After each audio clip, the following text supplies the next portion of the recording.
That Naturopathic Podcast. TNP. Hello there.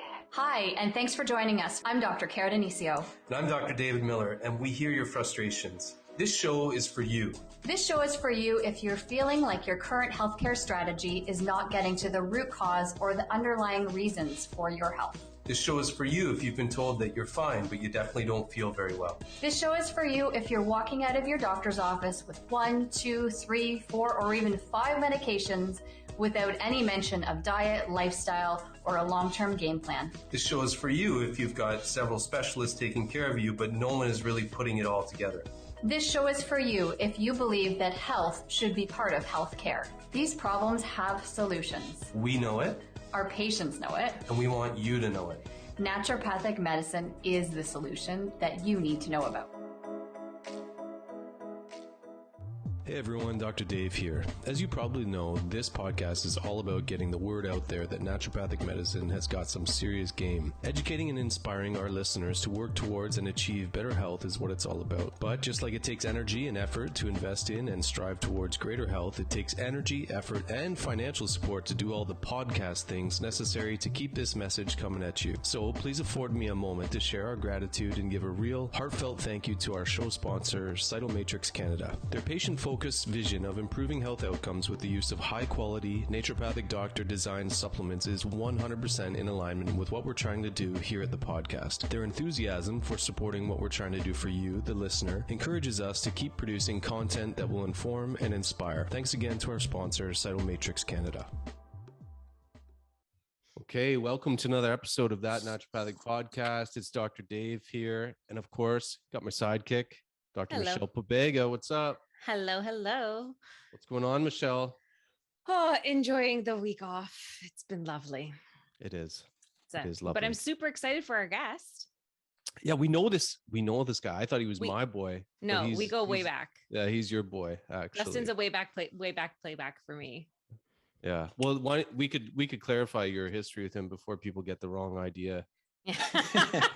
We have mutual it's just friends. a Weezer concert. It was just yeah. No, we both grew up in Hamilton, and we had we have mutual friends. He was friends with the brother of a friend of mine, and then we all just kind of hung out together, and it's been like at least well over a decade now, so it's kind of fun. Probably like 15, 16 years. We've gone to some concerts. Yeah, you got me beat. I only known him for a while. So why don't you give a little official intro to our naturopathic brother, Dr. Justin Gallant, who's been on the episode 2, I believe he was on Iron Man. Yeah. Come on, give a little full. Yeah, Michelle, give him a little full intro. You always do the intros. You're throwing me for a loop. I could with introduce this. myself if you want. I don't mind. I'm trying to figure out how to share onto my own professional Facebook page, but I think maybe I'll just share it afterwards. Share it It's not happening. Okay, I like this. Here's a couple things I like about Justin Gallant. I like this. He's a health detective and a health educator. I like that. It's on his website, so it's very clear. And he's just a damn good clinician, and that's why you're on the show. Thank you very much. I'm trying to transition myself into a health optimizer because a health detective has proven to be a very complex, complicated career. But I do still appreciate complex cases. And I do pride myself in like getting down to the bottom of what's going on, which I know all of us naturopathic doctors do. I think that if you're even going to call yourself a health optimizer, you're down for some complex roads, because like nothing about getting people back on track in this world is like linear. I know these days are tough for everybody. It's been wild. Yeah. So okay, so Justin, we had you on, like I said, episode 2. I really good episode. Yeah, it is. Thank It's you. probably one of I'd say it's got to be one of the most important ones I think we did from a clinician perspective, and also for anyone who's got possible issues with iron. It's a resource that I send people to all the time. But I wanted to reach out to you again. So I guess it was in the last month or so I reached out to you. I said, Justin, I want you back on the show. You're the gangster shit. Come on, drop some wisdom with us. And what did you say? What did you say we should talk about? I said we should just break down all the different labs. And I am a lab addict. Like I love to look at blood work. My eyes light up when I see it. And I've recently heard that naturopathic doctors these days don't actually get education in labs, which is What? just At the crazy. school? Yeah. I don't know if it's true, but I've heard that from quite a few different NDs that they do not have a lab class anymore. That's absurd. Crazy. I mean, I know when I came out of school though, and this was something that I think I had to get over for a long time, even though we did have that education, because we're not OHIP covered, I always found it an interesting conversation to have with clients to get them on board to pay for that kind of testing when they're like, oh, my doctor can just pay for it. It's nothing unique that you'd provide me. But now I'm getting like, over the last few years, I've realized how much more important that is because so much is overlooked. And I've become a lot more of a lab, you know, I'm sending requisitions to a lot of people now, doing like comprehensive panels, and people are like, I'm willing to pay because no one's figuring things out. And people are just like throwing the money, being like, I don't care how much it is, just figure things out. And so I'm getting more comfortable with that. And I appreciate having this topic because I think a lot of people were in the same boat as me, where you felt you have like trepidation about asking people for more money for their health. Right. Yeah. And I feel like when you're willing to pay the money, you can look for whatever you want rather than being limited by what Ministry of Health deems acceptable. That's right. So yeah, we can fish around a lot more without those restrictions, right? That's all. Yeah, exactly. So I'm excited for this talk. Okay. So Justin, why do you think it's so important, like to your day-to-day clinical practice? Like obviously you get your rocks off looking at labs. I get it. I do too. It's fun. It's like a whole new world or perspective of looking at things. But why else do you think it's important just like clinically for your patients? I'd say tracking progress is a big one as well, because, you know, if somebody's feeling lousy and let's say they have an iron deficiency and 2 months later they're still feeling kind of lousy, but we see that their iron's coming up, it's just a matter of time before they're at that point. So it does give you some objectivity towards progress, something to be able to track objectively. I think that's a big part of it for sure.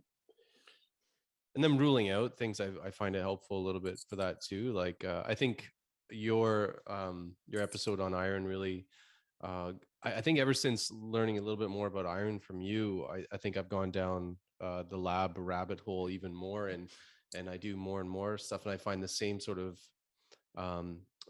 reasons to go into it, because like things are not often evaluated from an optimal perspective. They're, you know, they just put maybe you could talk about that a little bit, how everyone sort of fit into this bell curve, and that's a major sort of the line of fine. Yeah, and it's a foundational sort of pinning that is really important, I think, for the average person to know and for clinicians to know if they don't already. Yeah, totally. Yeah, I guess that's the most common thing we hear is someone will get blood work done through their family doctor, and sometimes not even the family doctor tells them. The receptionist will say everything was fine, right? And you know that they're just looking to see if something was flagged. And there's like, if you think about hormones don't even get flagged, right? Because they have to be interpreted. And so there's all these ranges that have been created that kind of like, let's say free testosterone as an example. When we all first started, the cutoff was less than 28, and now magically it's less than 56. And there's labs like the iron that we talked about, or the ferritin, where the the reference range is 5 to 272.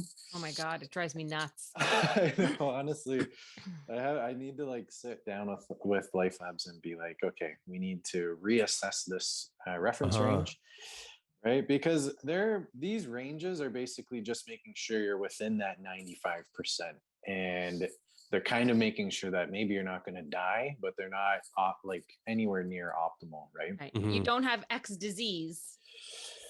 Yeah. But it doesn't mean you're great either. That's right. You're struggling for sure. Yeah. And I think labs are just something that we are very fortunate to have access to, because they can tell us so much. And like you were saying about the cost, I originally, when I first started, it was the same thing. I was like writing doctors letters asking to get this, and this done. And I haven't done that for years. Like I just basically say, these are the tests that need to be done according to what's going on with you. If you like want to see if your family doctor, because your doctor's, you know, laid back and is willing to do this stuff, you can always bring this rec and ask them to check these things off and get OHIP to cover them. But otherwise, it'll speed the process up. you take this requisition directly to the lab, the results come directly to me, and then I can interpret them. Whereas if you do them through the family doc, you have to make an appointment, which is next to impossible these days. Then you have to get into the lab, which I don't know in your areas, but it's next to impossible in Hamilton. Then you have to wait for the results to come back and then make an appointment with your family doctor to review the results and then get them to me, which is just like, that's weeks that it's going to take, right? Yeah. So in terms of speeding up the process, I usually just recommend, it's going to cost approximately this amount. It'll be done a lot quicker, and most patients are great with that. Yeah, I mean, there's time, energy, money, resources, right? And so, in terms of money, I think we come at the like Michelle was saying, I think at the beginning, like you don't want to ask people to spend more money on this sort of stuff, but like as you get, I think, a little bit more comfortable in the exchange of things economically in practice, patients don't care, man. Like for that pain in the arse that you're talking about, to that like administrative pain in the arse, and dependent on many things, such as like I always ask people, what's your relationship with your doctor? If they want to do it, I said, what's your relationship with your doctor? Because if it's really good and cordial, like I have a guy in town, he'll do whatever I ask. He's actually my doctor. He's a wonderful guy. And I think he has a certain level of understanding or respect for what we do as naturopaths, and maybe just me or you or Michelle or whoever it is, because we're all very different. I don't think any of us are using like a Vega machine. Like maybe if I did that, he maybe wouldn't think that. Yeah, but exactly. But I mean, I think just, I don't know what you get people to invest in labs. Or you, Michelle, but I would say rarely is it a lot more than $150 for very thorough lab investigation. Like what's it like average, for you guys? I don't know. I'm finding like $200 to $300, because if I'm doing a comprehensive lab analysis plus a thyroid panel, especially for women, then it comes to about $3 bills. Yeah, right. That'd be the max, right? But that's the most. That's the most when it comes to just standard comprehensive. But and also I just feel like you were talking about the practical side of going through that. But how many times have people say they have a great relationship with their doctor? He's super cool. He's even open to me seeing a naturopath. That's great. Awesome. And then I send them with the things that I think are the most relevant, and they do half. Right. Yeah. Or they cherry pick, or they only run TSH versus a thorough thyroid panel. And then I've run the full thyroid panel. I'm like, and your antibodies are excessively high. So that needs to be understood. Or I'm running liver enzymes and it's crazy. Or I'm running fasting insulin. I don't understand why doctors don't run fasting insulin. It's really I know. bonkers. I say that to myself every day. The fasting insulin is so important. Yeah. So I also appreciate the fact that we're just more explorative and more investigative, the detective side of us. And we end up uncovering a lot of really valuable information to support our clients' well-being. And I position it that way too to my clients. Just be like, you've gotten the standard lab work before and your doctor keeps saying you're fine. So why don't we be a little bit more comprehensive about this and see if there's anything else that the body's trying to tell us? Mm-hmm. That's right. And that $150 to $300 is what, like a pair of shoes or two? You know what I mean? Like a hair appointment. Yeah, exactly. I know my wife runs a hair extension business, and I have patients who I see them going to see her and not seeing me. And it's like, and another thing is, if you have benefits, a lot of the benefits will actually cover blood work, right? When we do direct billing. So yeah, it's pretty great. So I feel like everyone should just be a little bit more comfortable with investigating in their health. I have to say though, like most people are. Like these days, I don't run into too many, especially when you talk about like what you were saying there at the beginning, to Justin, like look, like we can do this, but it's a real pain. I mean, $150 to do some stuff that is often going to help figure out what's going on or monitor progress. And maybe it's not even done all the time. Like I would say most of my labs, I'm not doing them all the time. It's not like this is something exactly all the time, right? So yeah, usually you have that more expensive first one that's kind of like exploratory investigating, and then after that, if you're tracking progress, it's going to be like less than half the price of that original test, right? What are your go-tos, Justin? Like, what do you find if someone, like, are there certain ones that you find that you're often recommending for clients, like as a good, just thorough workup? What do you find? Yeah, I know. You know what? I have to look into the panels that they have to offer, just because I have heard some NDs are like running the panels that are pre direct or pre whatever. But I would say my most common would be like CBC, vitamin D this time of year, especially. Like I like to try to test it between October to January to see where it's at. I always test calcium with vitamin D. We'll go into more detail with this stuff. If like I do run the day 21 estrogen, progesterone, testosterone, if it's indicated. I do run a lot of iron as well as ferritin at the same time. I believe that they should just be combining them. They shouldn't even allow you to test one or the other. And that's a crazy thing we talked about in the iron podcast is like that when you get your testing done through the family doctor, if they check off the ferritin and the iron panel, they'll automatically delete the iron panel. They can't test both at the same time, right? It must be an OHIP. It is. Yeah, that's right. Yeah, crazy. Yeah. Dave, I think your microphone is a little staticky. I was just going to write him that. Okay.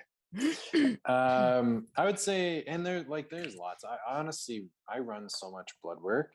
I think a good structure for this would just be like, we'll kind of go through, we'll talk about the things that we just don't test, because there are quite a few on here that we don't really do. So yeah, do you want me to start? Yeah. Dave, are you still there? And good. Yeah, can you hear me all right? Yeah, Much better. you're good Yeah. now. Okay. Yeah, so like I said, the first two that are on there, the healthy living assessment and enhanced living, healthy living assessment, I haven't really acknowledged those yet. I probably should, but just haven't had time.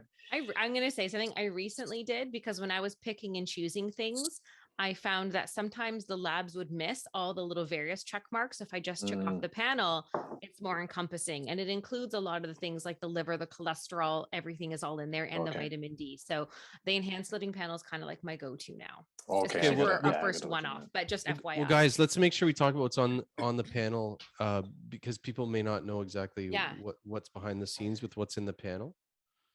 So that includes, do you have that list in front of you? Is I anyone? can bring it up. I could too, but I know it includes the CBC, ferritin, B12. It includes the iron panel. It includes cholesterol, includes your electrolytes and your calcium. It includes your ESR, your inflammatory markers, ESR and Hscrp. It includes vitamin D. Fasting insulin, fasting glucose, but you have to tell them obviously to go fasting, and your HbA1c and kidney markers. Did I say liver enzymes? Because that's in there too. It's actually pretty comprehensive, and I like that. Your brain is a lot better than my searching skills, so that was great. Thanks.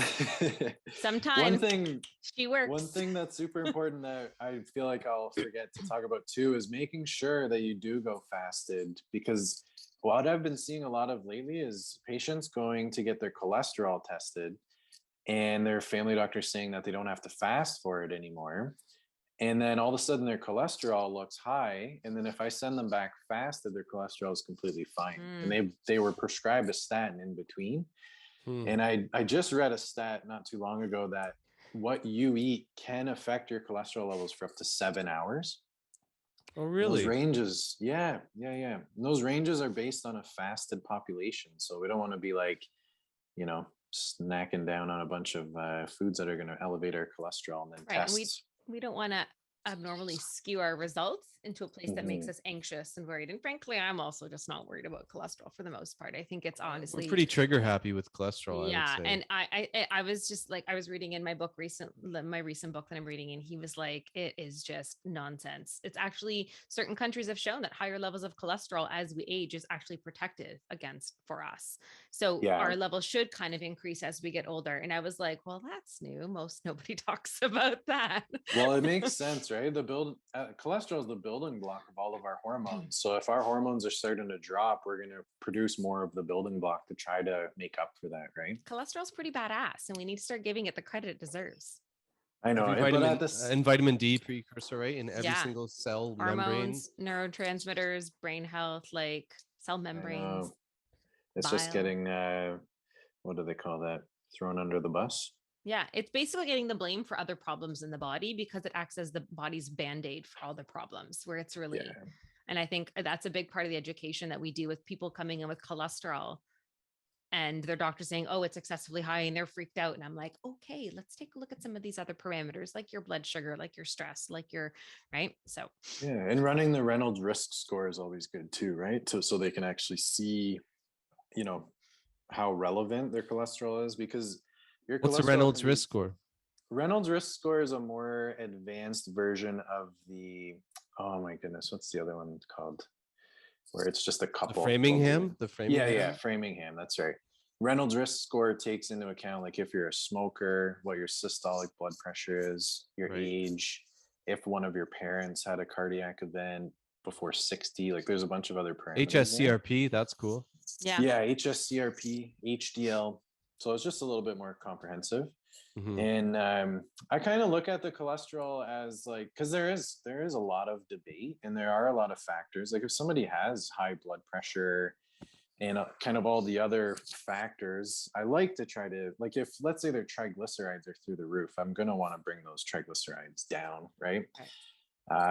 So, and you have to think from the patient's perspective too. It's not really fair for them to have to go from somebody who's scaring them against cholesterol and then somebody who's saying cholesterol is completely fine. It just leads to that confusion. no, So of you course kind of not. have to meet them in the middle and like go through all of the factors that you were mentioning, like their blood sugar and insulin and inflammation and all that stuff, right?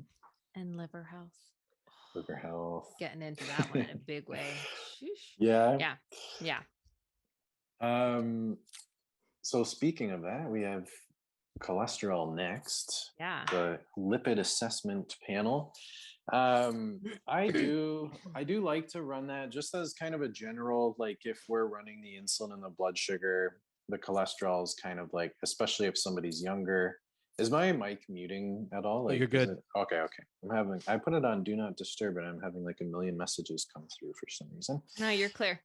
Okay, perfect. So yeah, I do like to run the cholesterol panel, and sometimes I'll use that as a frame of reference as well, because if, like I said, with triglycerides, they're supposed to be less than 1.79. And if somebody comes in with a triglyceride level of a 3, and we do some dietary changes, and then 6 months later, we see that go down to like less than a 1, and we know that we've made huge progress, even if they haven't seen it, you know, visually, like in terms of weight loss or anything, right? Yeah. Mhm.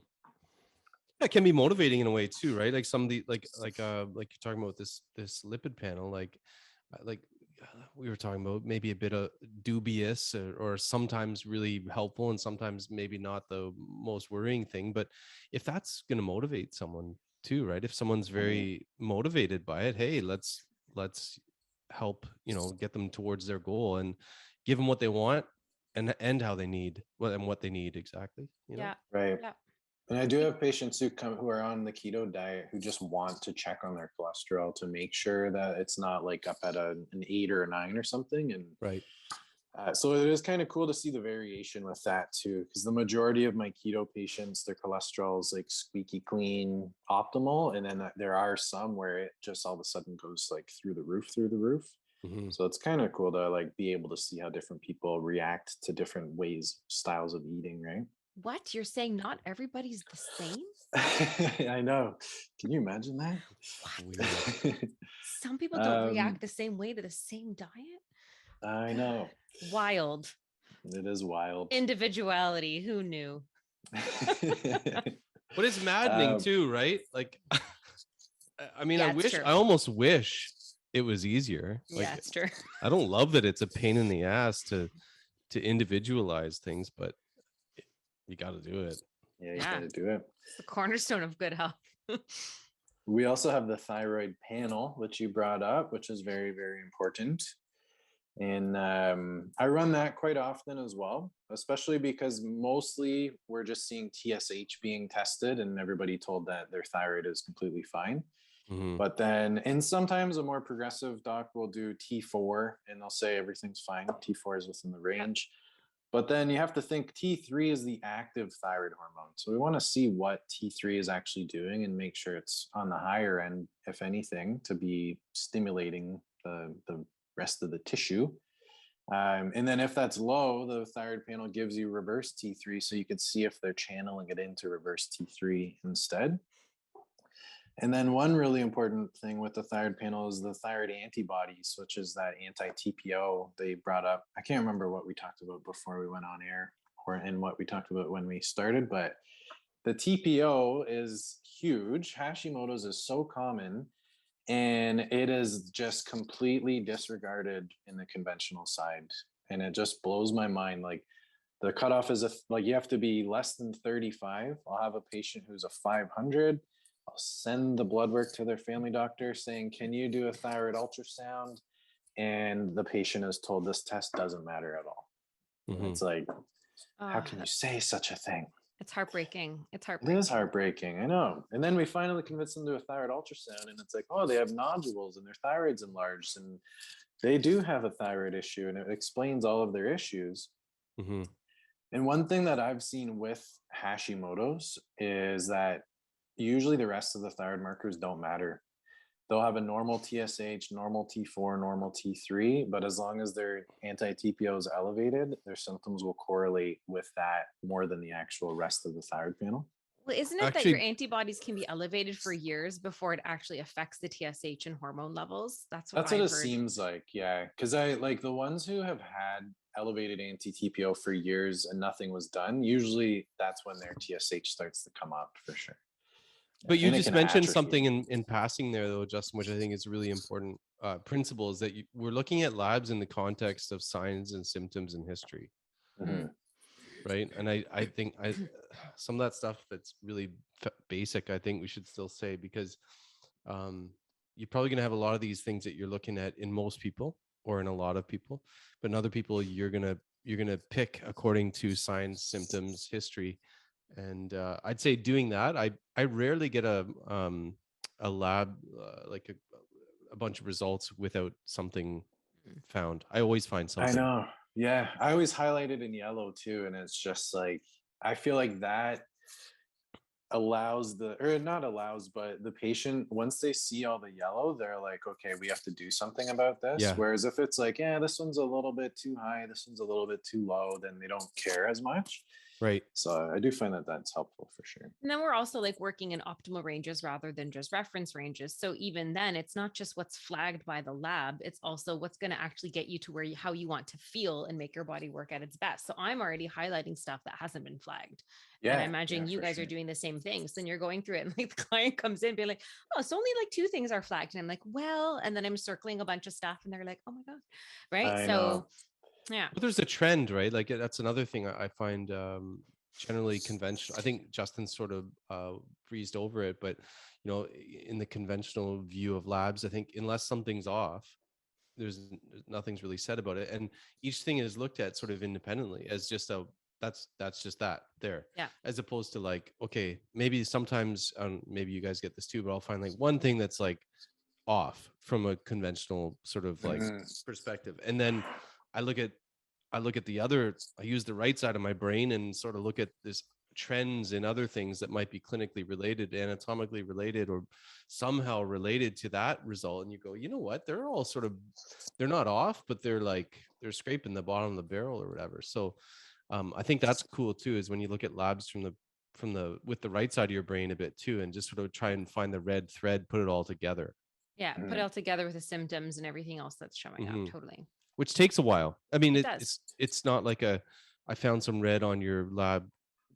Good, here, call. That's it. You know what I mean? It does take a while. How long does it take you guys to go through lab review with people usually? Oh, it's a good 15 to 20 minutes because I'm going through everything with my clients. They appreciate it. Yeah. Yeah. No, I know. I literally had somebody today where we booked a half an hour. I don't know what I was thinking. I booked a half an hour follow-up. And I was expecting to get through. I know what you were thinking, I bet, Justin, but I'm not going to say that? It. I'm not going to say it. I'll tell you after. Poor time management. That's one of the ongoing joke with my wife, that I fly by the seat of my pants. It's like the story of my life. But anyways, so yeah, I figured like, let's do half an hour. We'll talk about nutrition. We'll talk about the blood work. And like, we barely got through the blood work in that amount of time. And because there's so much to it. Like I break down, and you guys probably do too, I break down every single lab that was done, even if it wasn't abnormal, just because people love to hear like your kidney is functioning very well, or your kidneys are functioning very well. And there's no signs of a bacterial infection or a virus or allergies. Like I try to go through it as thorough as possible. And I always go through their previous stuff too, and I'll compare. If I'm able to, I'll compare it to get a pattern. Like, oh, your ferritin was a 7, and then it went up to a 20 after 2 months, and now it's up to an 80 after 6 months, just to kind of go through that. But yeah, I don't know where I was going with that. So thyroid panel, good thing to do. Yes. The rest of the panels, I don't really. Do you guys do the other panels at all? Like, the only panels I really do, and if I suspect thyroid issues, then obviously that one, which is I think about $100. I'm also looking at those anti-TGs on that thyroid panel. Yeah. Oh, the anti-thyroid thyroglobulin, yeah. Right, So right. I basically, one of the reasons I want to know if there's antibodies is I always say, look, lovely patient of mine, I'm like, you've got autoimmune disease, and every time I have someone with autoimmune disease, I cry a little tear because it's just a little bit harder, and I feel bad for them. And I think in terms of like building expectations for treatment, I want to know if antibodies are there, because I want to be able to tell them, look, you've got some autoimmune stuff going on, and I'm sorry, but you're gonna have to work harder than someone who didn't. Yeah. And so I like to know that. The other one I do for panels a lot of the time, which will be of probably no real surprise to you guys, is the liver digestion panel. Yeah, I do love that one. But I find that if I just do, because I'm getting a lot of people who haven't seen their medical doctors in 2 to 3 years because of the pandemic, and don't eat. Can you remember the last time they had blood work? But they have so many things. So I'm just like, let's just run a comprehensive. Let's just be thorough right off the bat. And then we can be very discerning after, because there's so many things happening. I'm like, ooh, I bet you there's a lot of pieces that connect. And I'd rather just be there up front. So but I have independently run that liver digestive panel, and I find that interesting to see those liver enzymes a little bit elevated. Yeah. It doesn't cost a lot either. It's $10. Yeah, you save quite a bit there. And then one thing I wanted to mention about the thyroid antibodies too, if you want to say that there's something cool about them, is that now we have something to measure objectively our progress for their autoimmunity or for their thyroid, right? Yeah, exactly. And it's cool to see that. Like, they're at maybe a 300, and you replete their vitamin D, and it goes down to a 150, and you take wheat out and it goes down to an 80. Like, it's kind of cool to track it that way, right? Yeah. So you said vitamin D. What's your sweet spot for vitamin D? Where do you typically want to see people when it comes to lab work, Justin? I prefer 120 to 160. That's kind of my sweet spot. Good zone. Yeah, good juicy zone. I've had patients symptomatic in the 80s and like some pretty crazy things. Like I just had somebody actually where I didn't even expect it, but they had carpal tunnel syndrome. I think they were between like 80 to 85, and I got them on vitamin D, no other interventions, and the carpal tunnel syndrome actually resolved. Just and I've had patients in like the 50s with bone pain. I had one in particular who was like really bad bone pain and getting worked up for like bone cancer, and they were doing bone scans and all this crazy testing. No one tested vitamin D, and it ended up being, I believe it was a 56. And she was on vitamin D liquid for like maybe 3 weeks, and the bone pain was completely gone after that. Like, it's just crazy the amount of things that it can contribute to.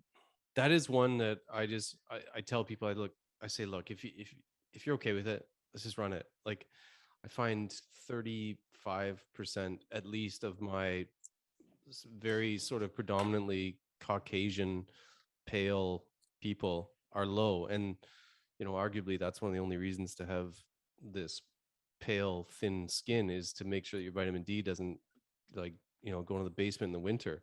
Right. And I find even in the middle of summer, like I don't have a seasonal sort of preference. I get it in everyone, because like, guys, come on, like, how many issues don't have implications for vitamin D? Like, I know. So important, right? And that's $37 well spent. You're going to spend it with your medical doctor anyway, if you even can.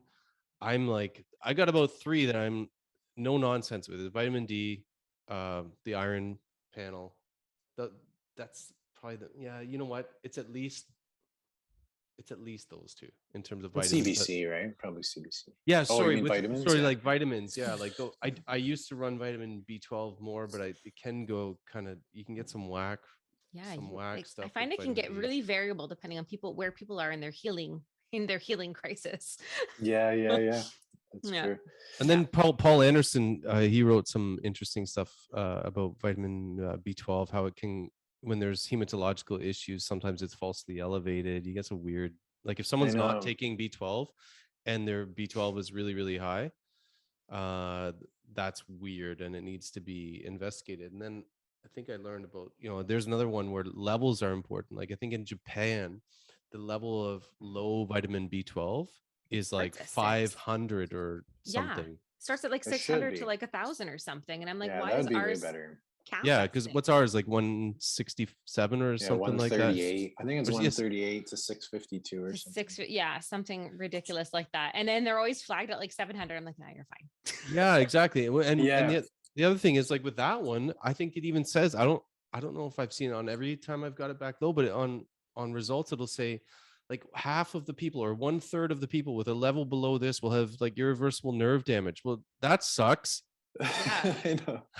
Like that's not optimum. Why would we want them hovering around that edge? Yeah. What a low standard.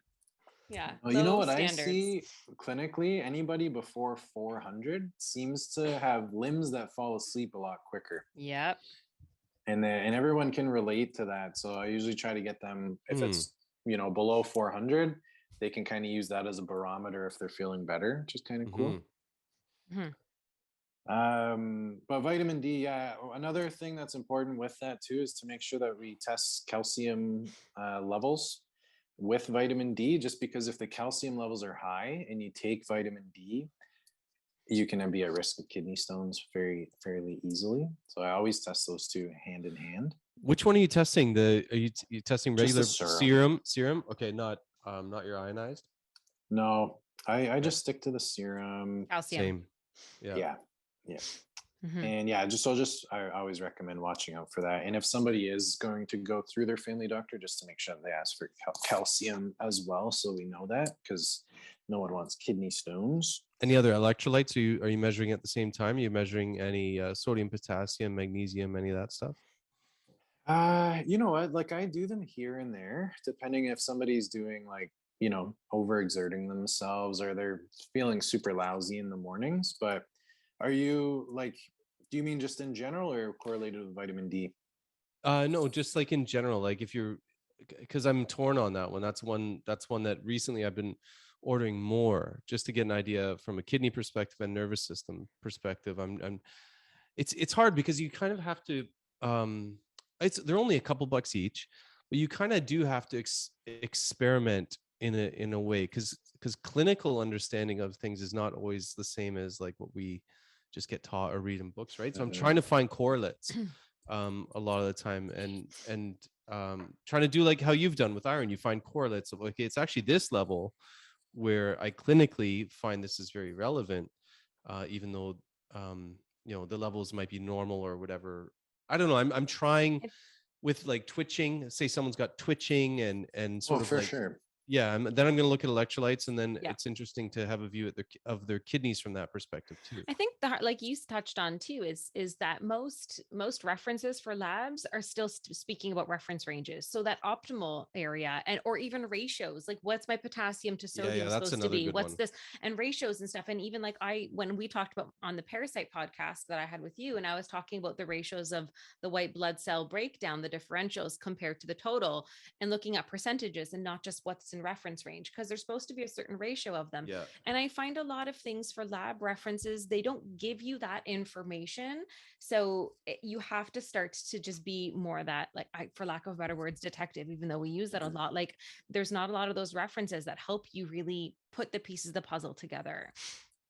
Yeah, agreed. I also find with the electrolytes that it's very rare for them to be like, even if somebody is like dehydrating the crap out of themselves, they're rarely abnormal on paper unless somebody's like 3 days in a hospital or their kidneys are screwed, right? Yeah.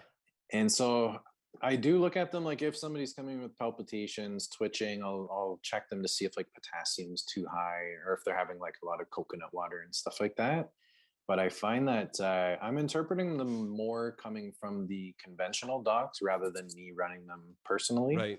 Right. Just because I don't see them outside of the, like, you know what I mean? They're, I don't know. They are more like suited in some ways to like more acute care. Like I know if you go to the you go to the hospital with the emergency room, they're going to run your electrolytes most of the time just because they're, I mean, I talk about this with patients too, like hierarchies of importance of things, like pH, electrolytes, blood sugar, oxygen. It's so boring. This stuff's so boring, but it's so important to remember though, right? Yeah.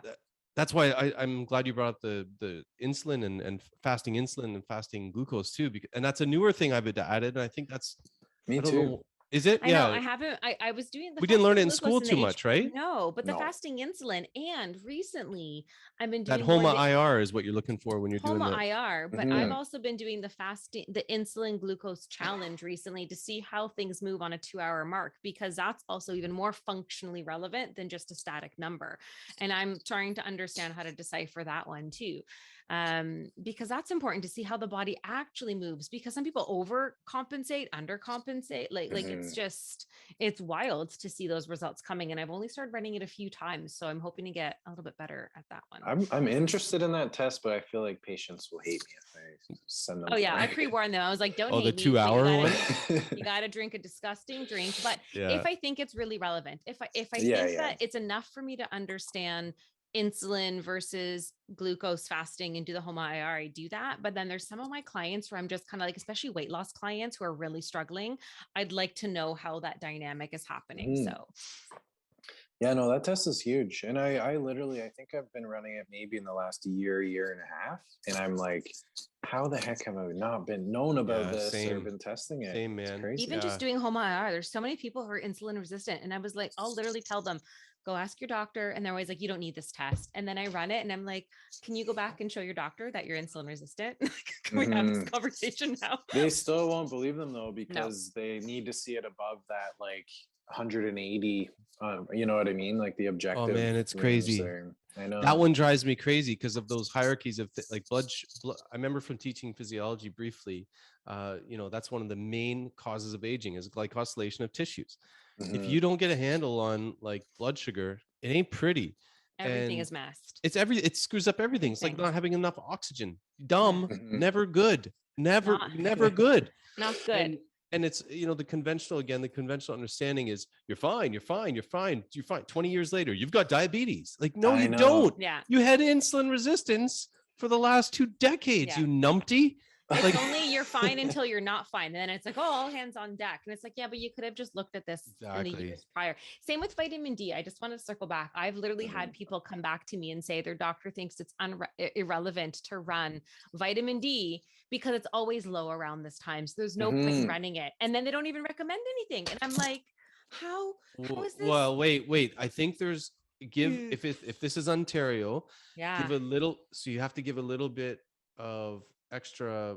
I worked with a medical doctor briefly for about 1.5 years, and he was cool. He was starting to test like vitamin D and stuff because he could do it for free at that point. And OHIP gave him a notice. They said, stop testing, just assume everyone is low. Right. And I'm like, but nothing was done about it either. Yeah. Exactly. There's no follow. And then he's like, it's normal to be low at this time. But they have to follow their.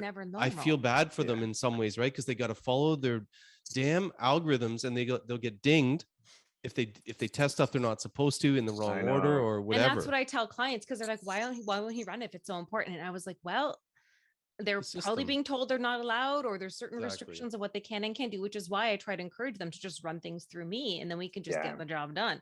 But it's mind blowing. Sometimes people come back and they're like, I don't understand why my doctor said that. And I'm like, well, let's just run it. Yeah. Move forward. I feel like a bit of a conspiracy theorist when I say it, but I do think it's a way of increasing global sickness. If people don't know where their vitamin D is you're opening Pandora's box, Justin. Didn't expect to hear that from you, Justin. if you don't test people's vitamin D, and a vitamin D deficiency will increase your duration and decrease your ability to fight off infections and viruses. People are going to be more sick. They're going to be more tired, more depressed, no motivation. It's going to lead to osteoporosis, osteopenia. And this is heavy, but the deficiency can predispose you to certain types of cancers as well. Yeah. And so it's like, why not stop testing it and just shove it under the rug? And then maybe that's boom. why they also don't do fasting insulin, since insulin resistance is a huge driving force of chronic health. And that's why they don't ask people to go fasting cholesterol. And then they get like, your cholesterol's high, here's a statin. Like, I know. Yeah, those are easy hits. Those are easy hits, right? Those are easy hits for I think the conventional I would like to assume that doctors are doing their due diligence with what they think they're doing, but then on the back of my mind, I'm that conspiracy theorist like you, Justin, being like, is this basically to drive profits in a certain direction? No. Like, I don't know. I don't think it is. I honestly think they're just the system. They're just following. But that's what I mean. The root feeding into the system. I don't mean like family doctors individually. I feel like it was I think the system is built in a way that. Yeah, it's got flaws. Oh my god. Sure, there's flaws. Let's say flaws. Oh, yeah, there's flaws. There's flaws. There's lots of flaws. Okay, Justin, I want to ask. Yeah. I want to ask you about another one, like another couple of tests that I run all the time, and just get your perspective. Yeah. See, I used to run Hscrp, high sensitivity CRP. Now they don't seem to run it. So I had to sort of recalibrate my understanding of CRP. But CRP, they say to interpret it within the CRP now, right? So if there's CRPs around like a 2 or a 3, they're saying that you're supposed to interpret that as their HSCRP. Okay. Oh, they've run it for me when I've asked for it. HSCRP? Life Labs has. I know Dynacare does, but Life Labs won't. When I've run I'm pretty sure that's one of the ones on the comprehensive healthy living panel, and it's the high sensitivity one, and then it's always run for me. I got sent a notice that they're not running it anymore. Really? Yeah, me too. Because I ran it on everyone. Yeah, I was too. It's such a great. Maybe that's why they're like, you're spending too much. Yeah. They also, I just got an email saying that the SIBO testing is being that one's from ICL. Mm-hmm. Yeah, because but other labs are okay to do it. Yeah, I don't know. I guess that one because it has to go through the hospital with a breath test, and they said something about there being not a great time to do a lot of breath tests. Well, for non-emergent cases, I bet that's what they're thinking. So it's a kit though, isn't it? Like, don't they bring the kit home and provide the breath sample and then ship it off to the hospital? They do. I know that there was during the last 2 years, it's been on and off with certain SIBO tests because they are quote unquote breath tests. And some of them were completely removed from our ability. And then the one that goes through, is it St. Mary's? I can't remember which hospital it is, but there's some hospital. And they just said due to lack of personnel because of the Omicron. Yeah, understaffed. Yeah. So I was like, okay. Yeah, that literally came out today, didn't it? Yeah, it did. Sorry, okay. David, I didn't mean to cut so you back there. That's okay. So back to the ESR and CRP, just your thoughts on those $2 tests.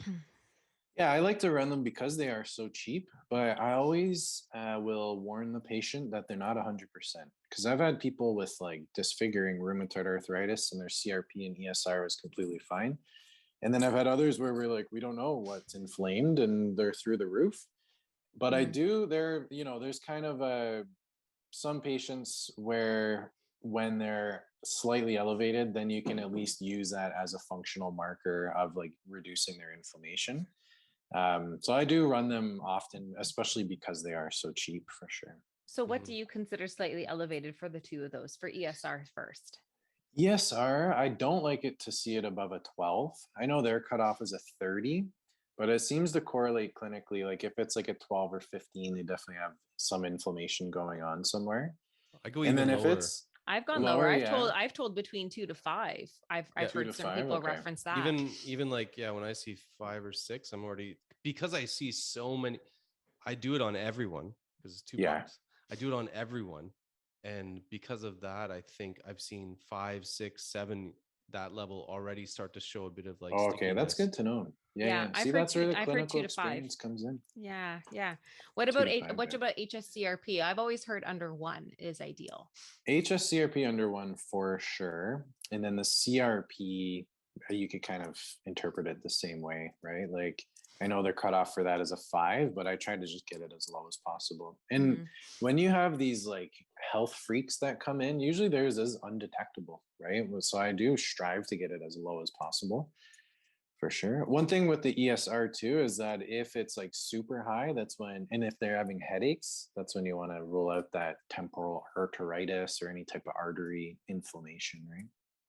It's also a crazy high. It just seems like a crazy high cutoff. Like I had someone, I think they had polymyalgia rheumatica, and I think theirs was like 43 or something. And this person was like debilitating polymyalgia rheumatica. Like if that is just breaking into the zone of, It's very true. like, yeah, I don't know. I found that to be kind of striking. I know. And you'll see like somebody will be up there and then they'll go down to like a 20 or an 18. And because that number's fine, they're basically like told that they're okay, even though they're still, suffering, right? Yeah. Crazy. What's a couple other ones you find yourself checking a lot, Justin? Liver enzymes for sure, ALT, AST. And I do like to see those in the teens. I find clinically, if they're like in the 30s or 40s, it's usually contributing to fatty liver if it's not due to like alcohol consumption So yeah, I strive to get those into the teens. I am starting to starting to test albumin a little bit more because I have noticed that if albumin's elevated, that actually seems to show up in blood work in dehydration more than the electrolytes being imbalanced. Oh yeah. Yeah, and as a bonus, you're testing their liver and like for any crazy liver kidney pathology, so it's kind of a good test to do. I offer the blood typing as well because some people are interested in that. I know there's a lot of controversy over that, but I'm more instead of it guiding what you're eating, I always recommend people putting it into their phone into that in case of emergency thing, and then if they get into an accident, paramedic can see what their blood type is, which is kind of cool. Never actually thought about that. What's the cost on the blood type? I think it's like it's $10. inexpensive. Yeah, like it's $10 inexpensive. probably, right? Like it's like pretty much. Yeah. Okay, cool. Yeah. Never thought about that. I rarely run aldosterone or ACTH. Might as well just go through. And, I do run ALP quite a bit, alkaline phosphatase.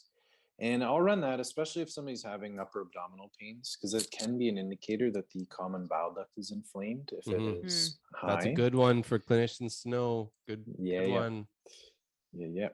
I rarely run the amino acid fractionation, quantitation, or whatever that's all about.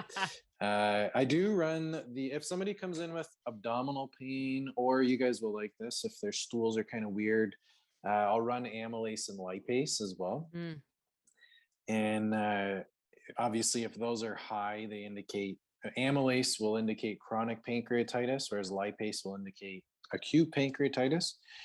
And if they're low, then if amylase is low, you're not going to be digesting carbs very well. And if lipase is low, you won't be digesting fats very well. So those are kind of cool. And those are super cheap as well, right? They're like $8 together, I think.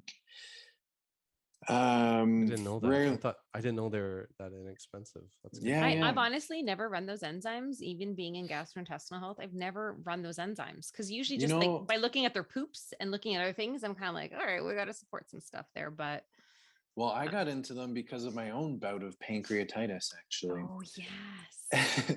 It was the beginning of the pandemic. Like all of a sudden I went to a stag and doe. I woke up the next day and I was like suffering big time. And a week went by and I'm like, I'm not getting any better. Like this isn't food poisoning. So I went and I couldn't get into my doctor.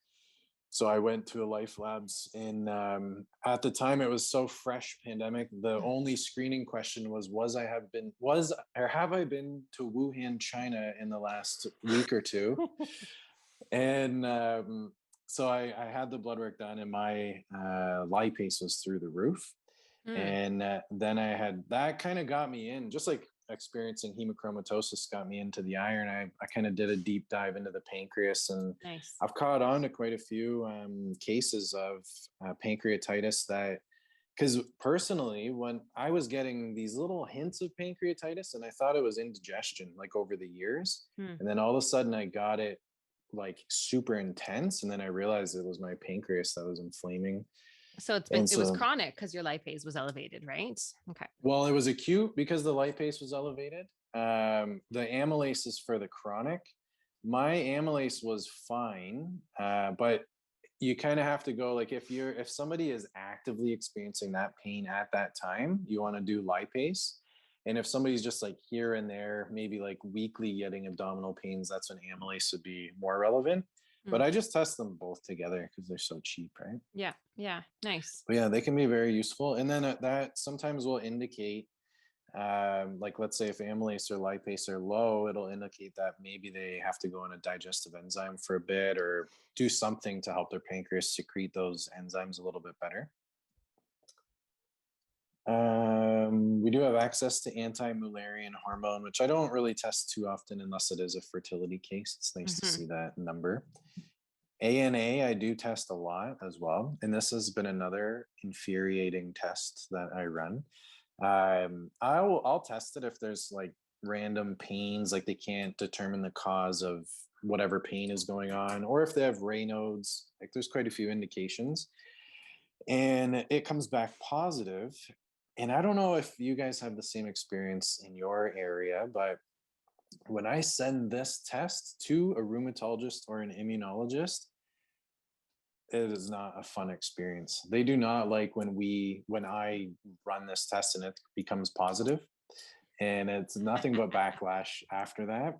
And it's very unfortunate though, because then that, like, they're not able to get the ENAs run, right? Like the extractable nuclear antigens, which is the next step to figure out what's going on. What about you guys? Like, have you guys had that experience at all where you find a positive ANA and catch some flack? Or most of my ANA clients were already investigated because of chronic issues. Yeah, so same. they were done through the medical system and come back, and then but still being like, we don't know what to do with this. Here's some steroids. And I'm kind of like, oh, okay, let's heal your gut. Right. Yeah. No, I am like very frequently the first person to find a positive ANA. And I do run it a lot in chronic hives and see a positive come back as well. So yeah, that's a key test that I do like to run. Chronic hives, eh? Yeah, especially I don't know if you guys have seen a lot of that, but it's I am seeing a lot of these cases since, like, I would say probably last November, there's been all these cases where all of a sudden they just have hives and they're just trying to figure out what's going on. Some of them are autoimmune. I had a guy just recently, rashes, like crazy rashes, but only since the vaccine. He got vaccinated. Okay.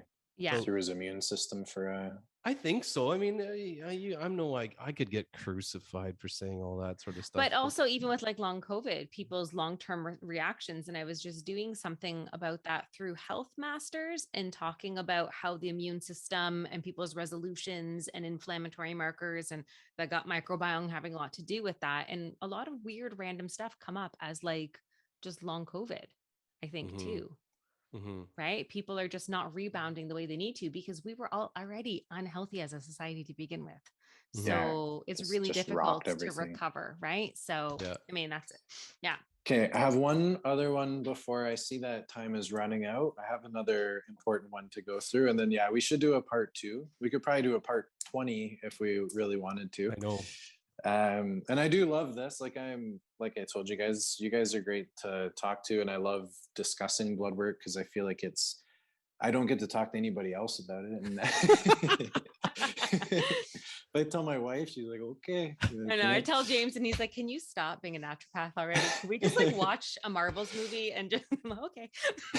So let's nerd out for a few more minutes. Like give us a few more like top hits for you. Yeah. Okay. Creatinine EGFR is huge, right? And creatinine is more of an indication of how much protein your body's dealing with leading into that test.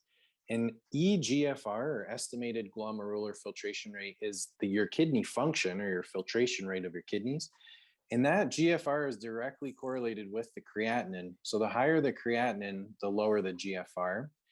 Optimally, I like to see the GFR above an 80. And if it's below a 60, that's when you definitely have to worry about the kidneys. And I've had a couple cases, because this is another test where they're not told to fast. And I had one case in particular that stands out, but a lot of them. But this one guy, he was doing paleo. He had a roast in the morning. And so I should take a step back. So he approached me saying that he had stage 3 kidney disease because his GFR was down to like a 40. And I said, I said, well, did you eat anything the day of the blood work? And he's like, I did the blood work around noon and I had a pot roast for breakfast. And this was my first visit. This, like, I wasn't the one who said eat pot roast for breakfast or anything. So I tested him fasted, and his GFR went from in the 30s or 40s to the 80s or 90s. Bam. Way. Yeah. And the closer you have a high dose of protein to that blood test, the higher your creatinine is going to be. And then all of a sudden that's going to show that low kidney function. So I always recommend doing it fasted. And even then, if somebody has a crazy high protein dinner, I'll say, like, take it easy with the protein on the dinner the night before if you're going to be testing at like 8 in the morning. And it usually does show a lot better. And See, Justin, that's why you're going to keep getting calls to come back on the show. Well, thank you.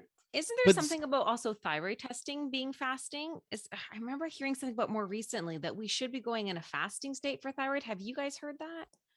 The only thing that I've heard, like it says, you have the option, right? Yeah, you have the option. I usually just say go fasted no matter what. The only exception to that would be if food aggravates somebody's digestive system. Sometimes I'll get them to actually aggravate their system and then go test their amylase and lipase and GGT and ALP. But otherwise, I just recommend getting it fasted no matter what. The only thing that I've heard of with the thyroid panel is that they should not be having biotin, anything with biotin in it for, like, I don't know how long. I usually just say make sure it's been about a week or more, because biotin can throw so many different tests off. That's actually an important concept for this test or for this talk too. Yeah, they use biotin in the assays for something like 30 plus tests. And so you can get falsely abnormal results if you took like 10,000 micrograms of biotin. Cool. Never knew that. No, so yeah. Good clinical pearl, Justin. That's why he's on the show. Much. So yeah, creatinine, GFR, I run all the time. And like I said, if you guys ever see that, just make sure, because they're telling people that they don't have to fast anymore. And I have a suspicion it's because it's so hard to get into labs these days. They're just saying, like, go at 3, don't worry about fasting. But then all of a sudden these type of issues are popping up, and then somebody's falsely being told that they have kidney disease or that their cholesterol's high or whatever, right? Yeah. And not everyone can be there all at 8 o'clock to get their fasting labs done. Yeah. So I imagine that's a bit of a shit show for the labs. I know, and they're apparently understaffed these days as well. Who isn't understaffed these days? I know. Somebody just wrote, it was an Instagram post, and he took a bunch of pictures of like help wanted. And they're like, what is going on these days? And I was saying, I think it's because I'm telling too many of my patients to pursue their passion and get out of their toxic workplace. Right. Oh, geez. Which can be the best thing for your health. Oh, it's unbelievable. 100%. It's like just as bad as being in a toxic relationship. Like, it's when patients come in with like migraines and they know their job is toxic and the people there are toxic, you can give them all the magnesium and whatever you want, but it's not going to go away till they leave that job for sure. Yeah, no, I know it's a hard pill to swallow, but it's true. It is. Yeah, I do want to talk about the CBC, but I think it is expansive enough that we should just start maybe part 2 with that. Sure. Because the CBC, there's just so many factors with it. So yeah. And maybe to leave this off, celiac testing is covered by OHIP from now until January 24th, apparently, if a family doctor does it. So get those patients in to do their celiac testing if it's indicated. Great. And only 1/3 of adults with celiac disease have digestive issues. which That's is kind it. of crazy to think about.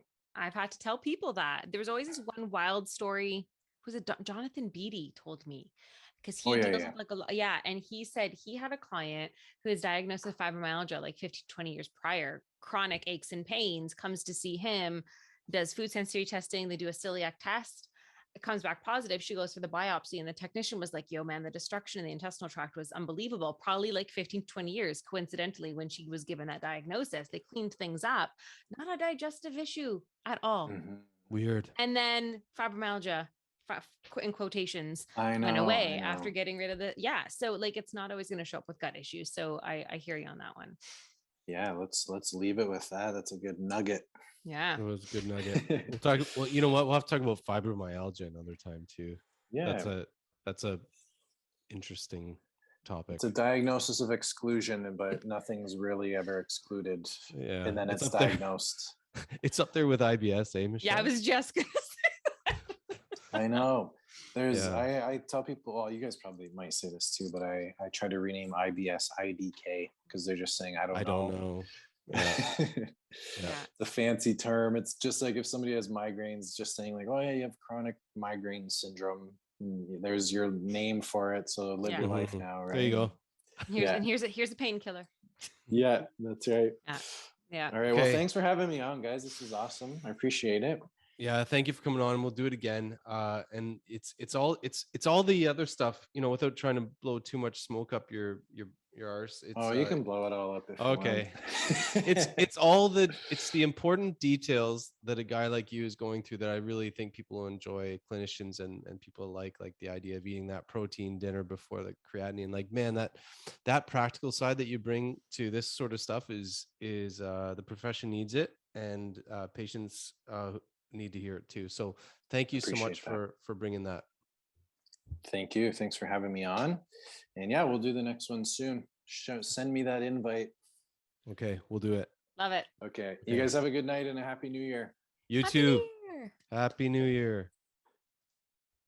Hey everyone, Dr. Dave here. As you probably know, this podcast is all about getting the word out there that naturopathic medicine has got some serious game. Educating and inspiring our listeners to work towards and achieve better health is what it's all about. But just like it takes energy and effort to invest in and strive towards greater health, it takes energy, effort, and financial support to do all the podcast things necessary to keep this message coming at you. So please afford me a moment to share our gratitude and give a real, heartfelt thank you to our show sponsor, Cytomatrix Canada. Their patient-focused vision of improving health outcomes with the use of high-quality, naturopathic doctor-designed supplements is 100% in alignment with what we're trying to do here at the podcast. Their enthusiasm for supporting what we're trying to do for you, the listener, encourages us to keep producing content that will inform and inspire. Thanks again to our sponsor, Cytomatrix Canada.